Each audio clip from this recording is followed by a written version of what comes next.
मंच पर विराजमान राष्ट्रीय स्वयंसेवक संघ के सरकार्यवाह माननीय दत्तात्रेय होसबोले जी, केंद्रीय मंत्री श्री गजेंद्र शेखावत जी, दिल्ली की लोकप्रिय मुख्यमंत्री रेखा गुप्ता जी, राष्ट्रीय स्वयंसेवक संघ के सभी स्वयंसेवक, अन्य सभी वरिष्ठ महानुभाव, देवी और सज्जनों, कल हमारे एक पुराने स्वयंसेवक और संघ के हर मोड़ पर कहीं न कहीं उनका स्थान रहा है, ऐसे विजय कुमार मल्होत्रा जी को हमने खो दिया। मैं सबसे पहले उनको आदरपूर्वक श्रद्धांजलि देता हूं। साथियों, आज महानवमी है। आज देवी सिद्धिदात्री का दिन है। मैं सभी देशवासियों को नवरात्रि की बधाई देता हूं। कल विजयादशमी का महापर्व है। अन्याय पर न्याय की जीत, असत्य पर सत्य की जीत, अंधकार पर प्रकाश की जीत।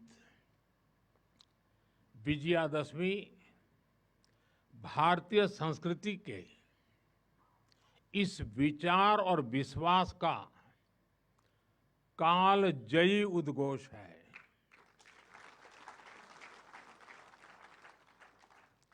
ऐसे महान पर्व पर 100 वर्ष पूर्व राष्ट्रीय स्वयंसेवक संघ की स्थापना, ये कोई संयोग नहीं था। ये हजारों वर्षों से चली आ रही उस परंपरा का पुनरुत्थान था, जिसमें राष्ट्र चेतना समय समय पर उस युग की चुनौतियों का सामना करने के लिए नए नए अवतारों में प्रकट होती है।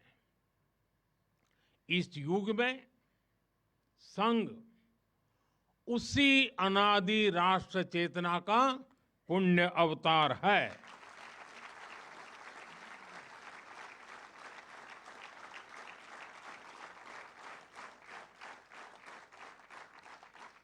साथियों, यह हमारी पीढ़ी के स्वयंसेवकों का सौभाग्य है कि हमें संघ के शताब्दी वर्ष जैसा महान अवसर देखने को मिल रहा है। मैं आज इस अवसर पर राष्ट्र सेवा के संकल्प को समर्पित कोटि कोटि स्वयंसेवकों को शुभकामनाएं देता हूं, अभिनंदन करता हूं। मैं संघ के संस्थापक हम सभी के आदर्श परम पूज्य डॉक्टर हेडगेवार जी के चरणों में श्रद्धांजलि अर्पित करता हूं। साथियों, संघ की 100 वर्ष की इस गौरवमयी यात्रा की स्मृति में आज भारत सरकार ने विशेष डाक टिकट और स्मृति सिक्के जारी किए हैं। 100 रुपये के सिक्के पर एक और राष्ट्रीय चिन्ह है और दूसरी ओर सिंह के साथ वरद मुद्रा में भारत माता की भव्य छवि और समर्पण भाव से उसे नमन करते स्वयंसेवक दिखाई देते हैं।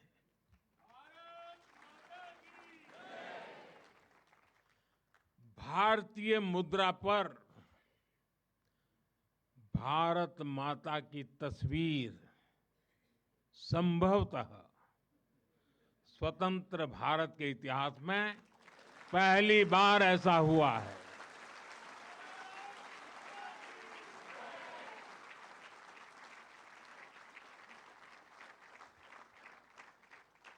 इस सिक्के के ऊपर संघ का बोध वाक्य भी अंकित है।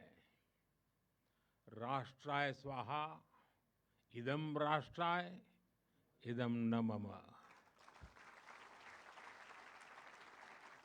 साथियों, आज जो विशेष स्मृति डाक टिकट जारी हुआ है उसकी भी अपनी एक महत्ता है। हम सभी जानते हैं 26 जनवरी को गणतंत्र दिवस की परेड की कितनी अहमियत होती है। 1963 में 1963 में आरएसएस के स्वयंसेवक भी 26 जनवरी की उस राष्ट्रीय परेड में शामिल हुए थे और उन्होंने आन बान शान से राष्ट्रभक्ति की धुन पर कदम ताल किया था। इस टिकट में उसी ऐतिहासिक क्षण की स्मृति है। साथियों, संघ के स्वयंसेवक जो अनवरत रूप से देश की सेवा में जुटे हैं, समाज को सशक्त कर रहे हैं, इसकी भी झलक एक स्मारक डाक टिकट में है। मैं इन स्मृति सिक्कों और डाक टिकट के लिए देशवासियों को बहुत बहुत बधाई देता हूं।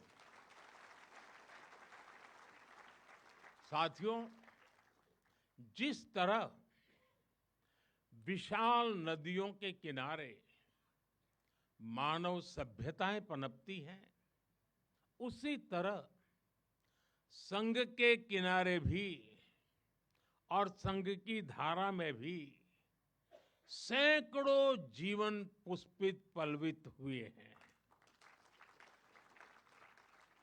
जैसे एक नदी जिन रास्तों से बहती है, उन क्षेत्रों को, वहां की भूमि को, वहां के गांवों को सुजलाम सुफलाम बनाती हुई अपने जल से समृद्ध करती है, वैसे ही संघ ने इस देश के हर क्षेत्र, समाज के हर आयाम को स्पर्श किया है। यह अविरल तप का फल है, यह राष्ट्र प्रवाह प्रबल है। साथियों, जिस तरह एक नदी कई धाराओं में खुद को प्रकट करती है, हर धारा अलग अलग क्षेत्र को पोषित करती है, संघ की यात्रा भी ऐसी ही है। संघ के अलग अलग संगठन भी जीवन के हर पक्ष से जुड़कर राष्ट्र की सेवा करते हैं। शिक्षा हो, कृषि हो, समाज कल्याण हो, आदिवासी कल्याण हो, महिला सशक्तिकरण हो, कला और विज्ञान का क्षेत्र हो, हमारा श्रमिक भाई बहन हो, समाज जीवन के ऐसे कई क्षेत्रों में संघ निरंतर कार्य कर रहा है। और इस यात्रा की भी एक विशेषता रही है। संघ की एक धारा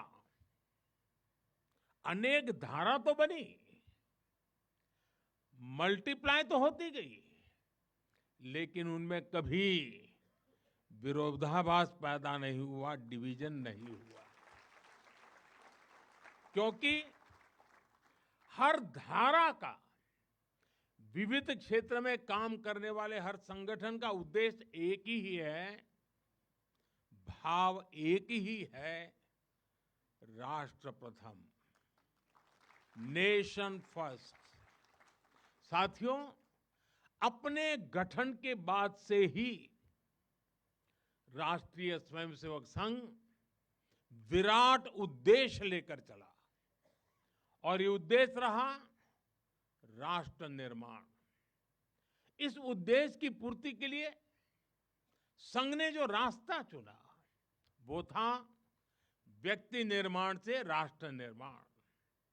और इस रास्ते पर सतत चलने के लिए जो कार्यपद्धति चुनी वो थी नित्य नियमित चलने वाली शाखा। साथियों, परम पूज्य डॉक्टर हेडगेवार जी जानते थे कि हमारा राष्ट्र तभी सशक्त होगा जब हर नागरिक के भीतर राष्ट्र के प्रति दायित्व का बोध जागृत होगा। हमारा राष्ट्र तभी ऊंचा उठेगा जब भारत का हर नागरिक राष्ट्र के लिए जीना सीखेगा। इसलिए वो व्यक्ति निर्माण में निरंतर जुटे रहे और उनका तरीका भी कुछ अलग ही था।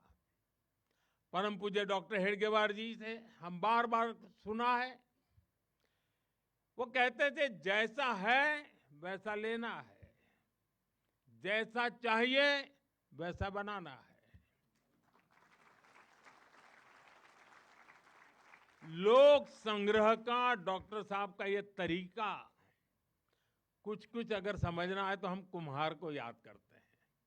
जैसे कुम्हार ईंट पकाता है तो जमीन की सामान्य सी मिट्टी से शुरू करता है।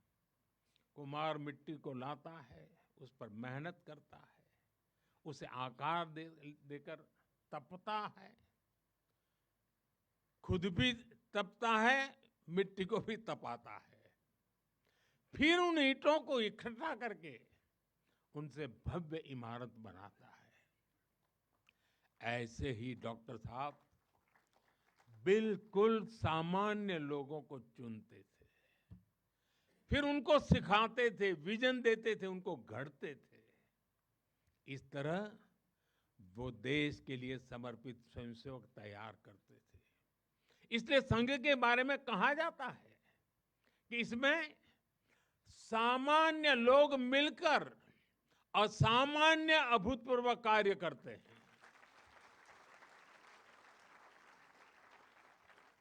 साथियों, व्यक्ति निर्माण की ये सुंदर प्रक्रिया हम आज भी संघ की शाखाओं में देखते हैं। संघ शाखा का मैदान एक ऐसी प्रेरणा भूमि है जहां से स्वयं सेवक की अहम से वयम की यात्रा शुरू होती है। संघ की शाखाएं व्यक्ति निर्माण की यज्ञ वेदी है। इन शाखाओं में व्यक्ति का शारीरिक, मानसिक और सामाजिक विकास होता है। स्वयंसेवकों के मन में राष्ट्र सेवा का भाव और साहस दिन प्रतिदिन पनपता रहता है। उनके लिए त्याग और समर्पण सहज हो जाता है। श्रेय के लिए प्रतिस्पर्धा की भावना समाप्त हो जाती है और उन्हें सामूहिक निर्णय और सामूहिक कार्य का संस्कार मिलता है। साथियों, राष्ट्र निर्माण का महान उद्देश्य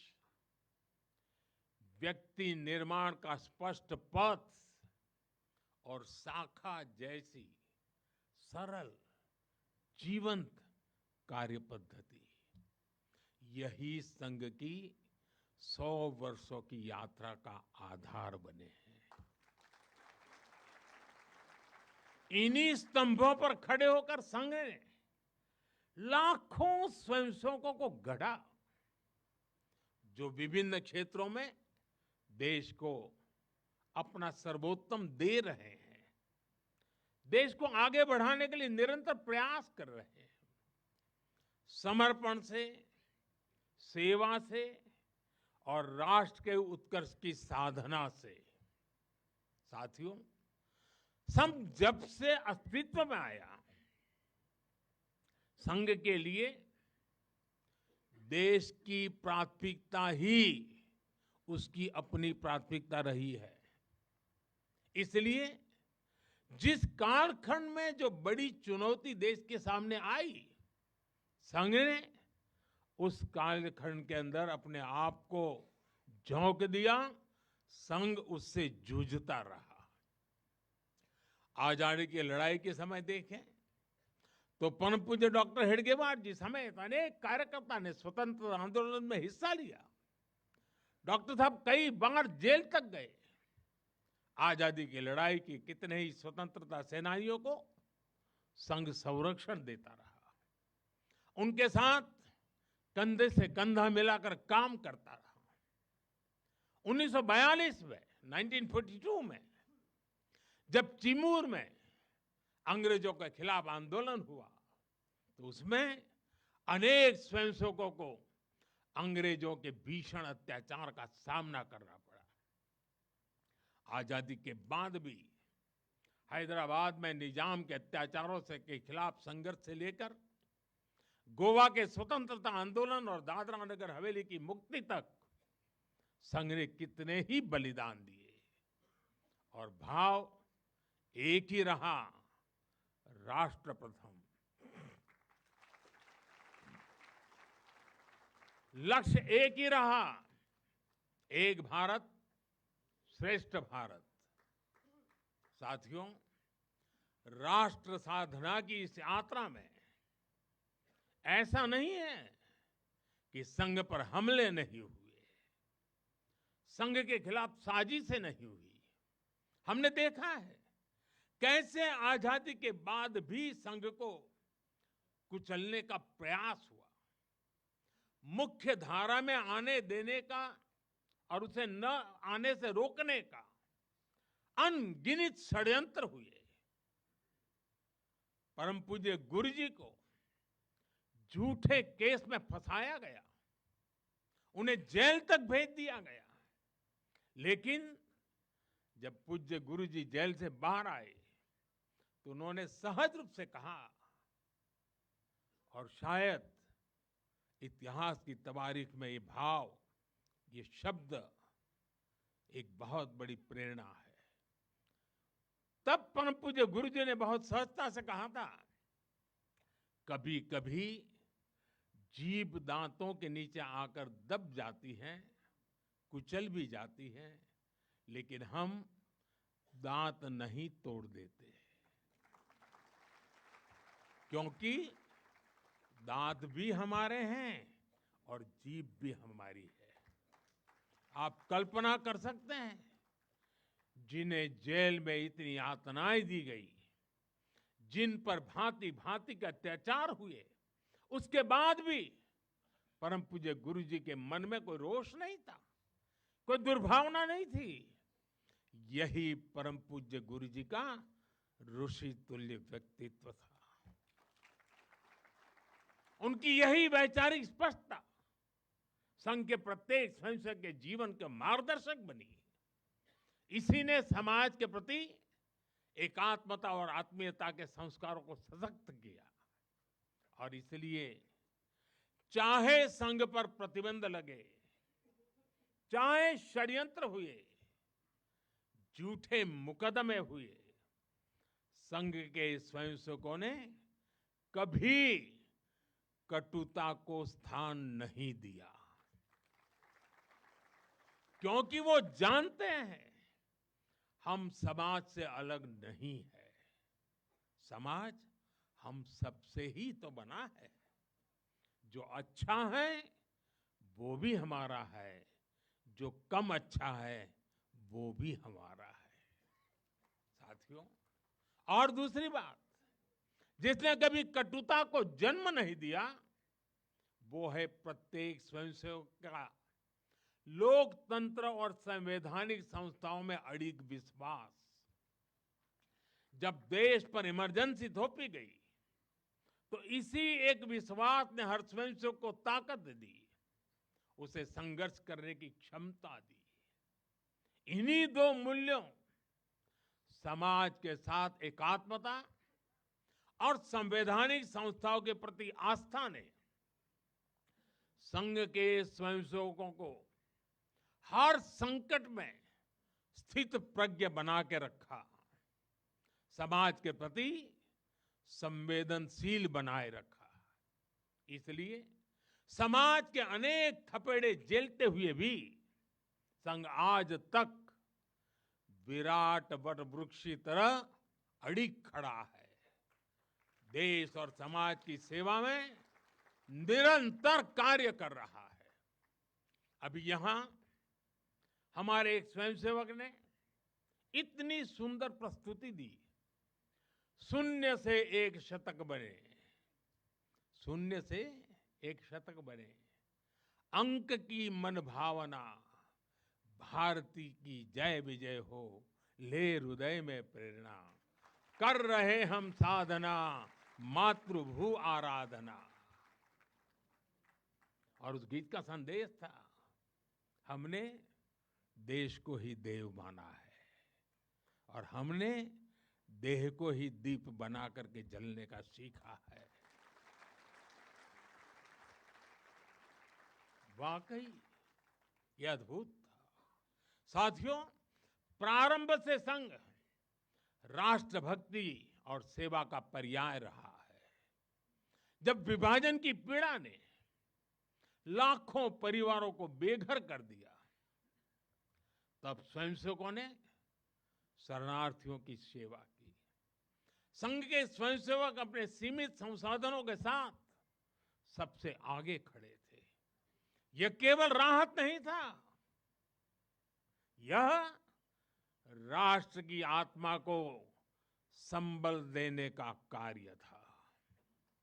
साथियों, 1956 में 1956 में गुजरात के कच्छ के अंजार में बहुत बड़ा भूकंप आया था। तबाही इतनी बड़ी थी, चारों ओर विनाश का दृश्य था। उस समय भी संघ के स्वयंसेवक राहत और बचाव में जुटे थे। तब परम पूज्य गुरु जी ने गुजरात के वरिष्ठ संघ के प्रचारक वकील साहब को, जो समय गुजरात का कार्य संभालते थे, उन्हें एक पत्र लिखा था। उन्होंने लिखा था, किसी दूसरे के दुख को दूर करने के लिए निस्वार्थ भाव से खुद कष्ट उठाना एक श्रेष्ठ हृदय का परिचायक है।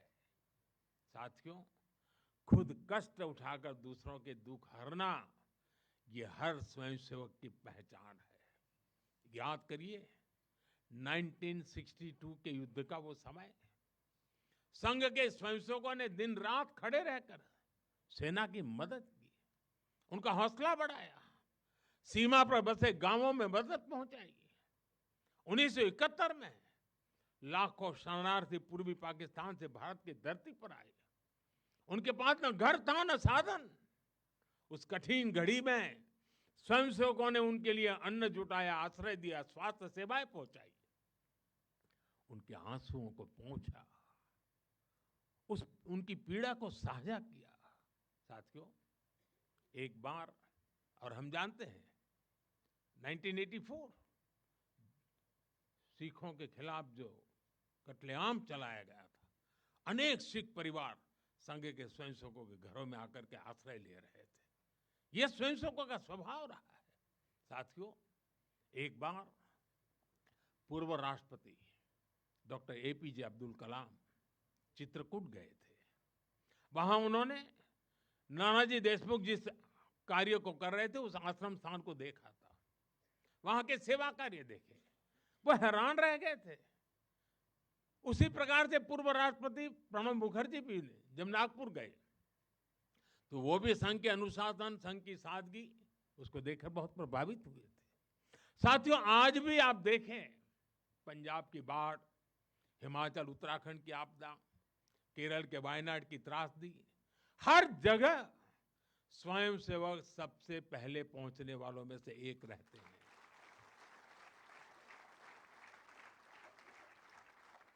कोरोना काल में तो पूरी दुनिया ने संघ के साहस और सेवा भाव का प्रत्यक्ष प्रमाण देखा है। साथियों, अपनी 100 वर्ष की इस यात्रा में संघ का एक बड़ा काम ये रहा है, उसने समाज के अलग अलग वर्गों में आत्मबोध जगाया, स्वाभिमान जगाया। और इसके लिए संघ देश के उन क्षेत्रों में भी कार्य करता रहा है जो दुर्गम है, जहां पहुंचना सबसे कठिन है। हमारे देश में लगभग 10 करोड़ आदिवासी भाई बहन हैं, जिनके कल्याण के लिए संघ लगातार प्रयासरत है। लंबे समय तक सरकारों ने उन्हें प्राथमिकता नहीं दी, लेकिन संघ ने उनकी संस्कृति, उनके पर्व, उत्सव, उनकी भाषा और परंपराओं को सर्वोच्च प्राथमिकता दी।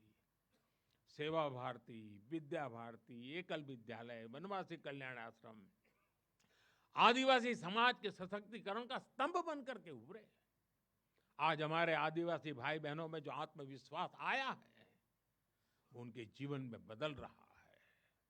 साथियों, संघ दशकों से आदिवासी परंपराओं, आदिवासी रीति रिवाजों, आदिवासी मूल्यों को सहजने संवारने में अपना सहयोग देता रहा है, अपना कर्तव्य निभा रहा है। उसकी तपस्या ने भारत की सांस्कृतिक पहचान सुरक्षित रखने में बड़ी भूमिका निभाई है। मैं देश के दूर सुदूर कोने कोने में आदिवासियों का जीवन आसान बनाने में लगे संघ के लाखों स्वयंसेवकों की भी सराहना करूंगा। साथियों, समाज में सदियों से घर कर चुकी जो बीमारियां हैं, जो ऊंच नीच की भावना है, जो कुप्रथाएं हैं, छुआछूत जैसी गंदगी भरी पड़ी है, ये हिंदू समाज की बहुत बड़ी चुनौती रही है। एक ऐसी गंभीर चिंता है जिस पर संघ लगातार काम करता रहा है। एक बार महात्मा गांधी जी वर्धा में संघ के शिविर में गए थे। उन्होंने भी संघ में समता, ममता, समरसता, समभाव, मम भाव, ये जो कुछ भी देखा उसकी खुलकर तारीफ की थी। और आप देखिए, डॉक्टर साहब से लेकर आज तक संघ की हर महान विभूति ने, हर सरसंघ चालक ने भेदभाव और छुआछूत के खिलाफ लड़ाई लड़ी है। परम पूज्य गुरु जी ने निरंतर न हिंदू पतितो भवेत की भावना को आगे बढ़ाया, यानी हर हिंदू एक ही परिवार है, कोई भी हिंदू कभी पतित या नीचा नहीं हो सकता। पूज्य बाला साहब देवव्रत जी के शब्द भी हम सबको याद है। वो कहते थे, छुआछूत अगर पाप नहीं, छुआछूत अगर पाप नहीं तो दुनिया में कोई पाप नहीं है। सरसंघ चालक रहते हुए पूज्य रज्जू भैया जी और पूज्य सुदर्शन जी ने भी इसी भावना को आगे बढ़ाया। वर्तमान सरसंघ चालक आदरणीय मोहन भागवत जी ने भी समरसता के लिए समाज के सामने स्पष्ट लक्ष्य रखा है और गांव गांव तक इस बात की ज्योत जगाई है। क्या है वो? उन्होंने कहा, एक कुआं, एक मंदिर और एक श्मशान। इसे लेकर संघ देश के कोने कोने में गया है। कोई भेदभाव नहीं, कोई मतभेद नहीं, कोई मनभेद नहीं, यही समरसता का आधार है, यही सर्वसमावेशी समाज का संकल्प है। और संघ इसी को निरंतर नई शक्ति दे रहा है, नई ऊर्जा दे रहा है। साथियों, जब 100 साल पहले संघ अस्तित्व में आया था, तो उस समय की आवश्यकताएं, उस समय के संघर्ष कुछ और थे। तब हमें सैकड़ों वर्षों की राजनीतिक गुलामी से मुक्ति पानी थी, अपने सांस्कृतिक मूल्यों की रक्षा करनी थी। लेकिन आज 100 वर्ष बाद जब भारत विकसित होने की तरफ बढ़ रहा है, जब भारत दुनिया की तीसरी सबसे बड़ी इकोनॉमी बनने जा रहा है,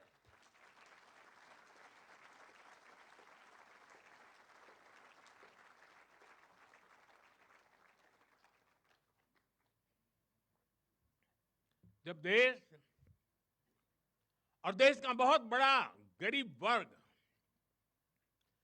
गरीबी को परास्त करके गरीबी को पराजित करके आगे आ रहा है, जब हमारे युवाओं के लिए नए नए सेक्टर्स में नए अवसर बन रहे हैं, जब ग्लोबल डिप्लोमेसी से क्लाइमेट पॉलिसीज तक भारत विश्व में अपनी आवाज बुलंद कर रहा है, तब आज के समय की चुनौतियां अलग है, संघर्ष भी अलग है।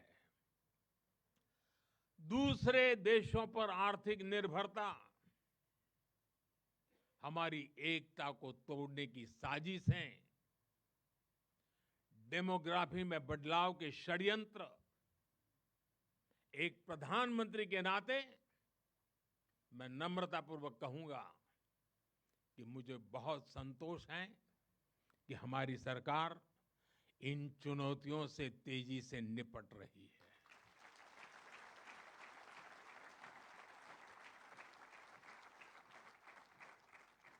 वहीं एक स्वयंसेवक के नाते मुझे ये भी खुशी है कि राष्ट्रीय स्वयंसेवक संघ ने न केवल इन चुनौतियों को पहचान की है, बल्कि इन चुनौतियों से निपटने के लिए ठोस रोड मैप भी बनाया है।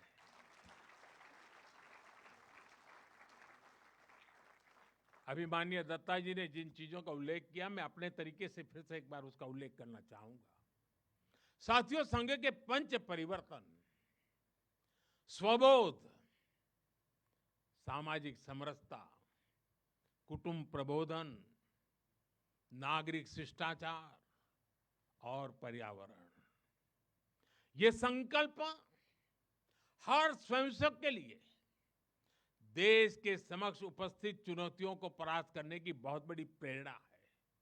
साथियों, स्वबोध यानी स्वयं का बोध, स्वबोध यानी गुलामी की मानसिकता से मुक्त होकर अपनी विरासत पर गर्व करना, स्वभाषा पर गर्व करना। स्वबोध यानी स्वदेशी, आत्मनिर्भर होना। और मेरे देशवासियों, ये बात समझ के चलिए, आत्मनिर्भर ये विकल्प के तौर पर नहीं है, ये अनिवार्यता के रूप में है।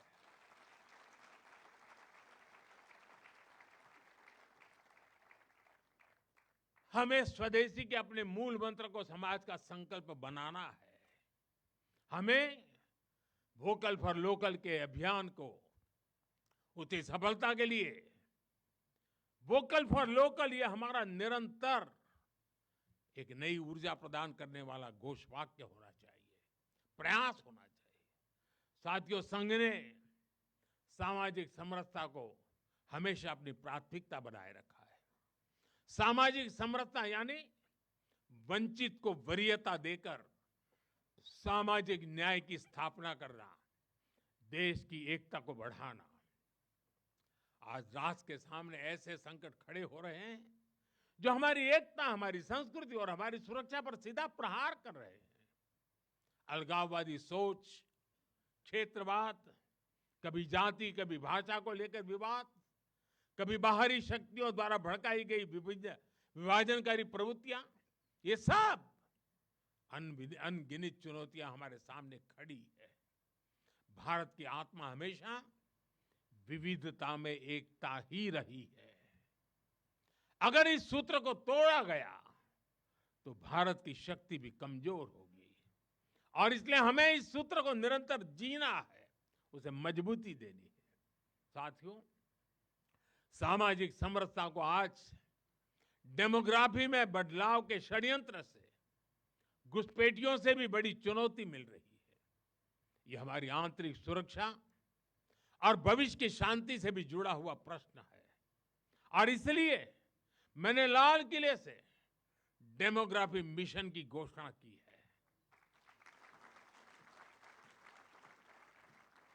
हमें इस चुनौती से सतर्क रहना है, इसका डटकर मुकाबला करना है। साथियों, कुटुंब प्रबोधन, आज समय की मांग है। जो समाज शास्त्र के सदियों से चली आई पंडितों की भाषा है, उनका कहना है, हजारों साल तक भारत के जीवन में जो प्राण शक्ति रही है, उसके अंदर एक कारण उसकी परिवार संस्था है। भारतीय समाज व्यवस्था की सबसे मजबूत इकाई अगर कोई है तो भारतीय समाज में पनपी हुई एक मजबूत परिवार व्यवस्था है।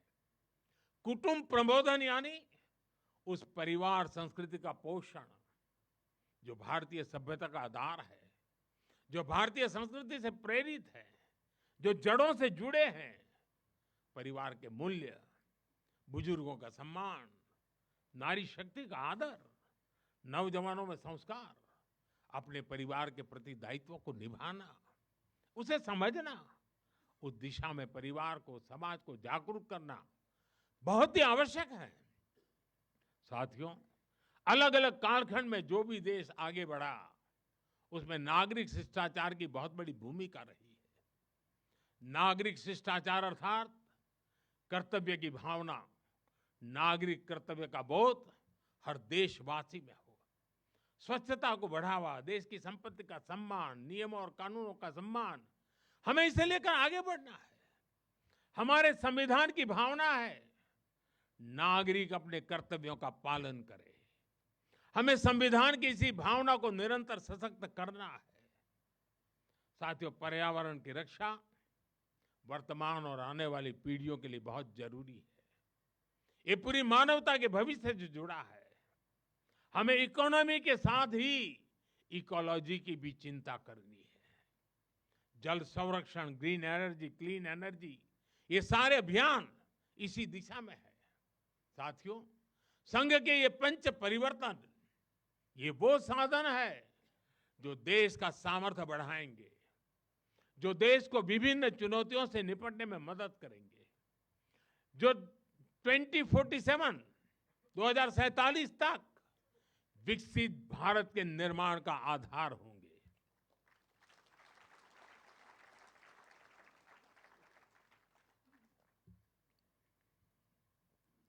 साथियों, 2047 का भारत तत्वज्ञान और विज्ञान, सेवा और समरसता से गढ़ा हुआ वैभवशाली भारत हो।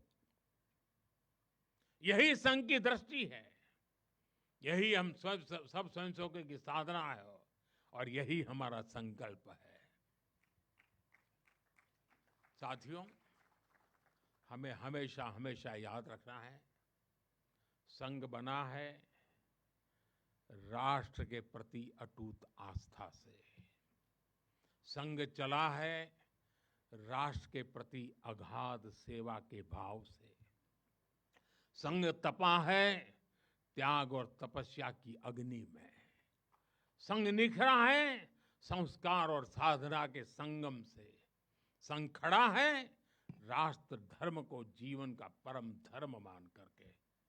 संघ जुड़ा है भारत माता की सेवा के विराट स्वप्न से।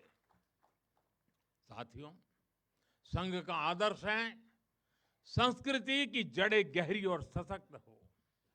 संघ का प्रयास है समाज में आत्मविश्वास और आत्मगौरव हो। संघ का लक्ष्य है हर हृदय में जन सेवा की ज्योति प्रज्वलित हो। संघ का दृष्टिकोण है भारतीय समाज सामाजिक न्याय का प्रतीक बने। संघ का ध्येय है विश्व मंच पर भारत की वाणी और भी प्रभावी बने। संघ का संकल्प है भारत का भविष्य सुरक्षित और उज्जवल बने। मैं एक बार फिर आप सभी को इस ऐतिहासिक अवसर की बधाई देता हूं। कल विजयादशमी का पावन पर्व है। हम सबके जीवन में विजयादशमी का एक विशेष महत्व है। मैं उसके लिए भी आप सबको शुभकामनाएं देते हुए मेरी वाणी को विराम देता हूं। बहुत बहुत धन्यवाद।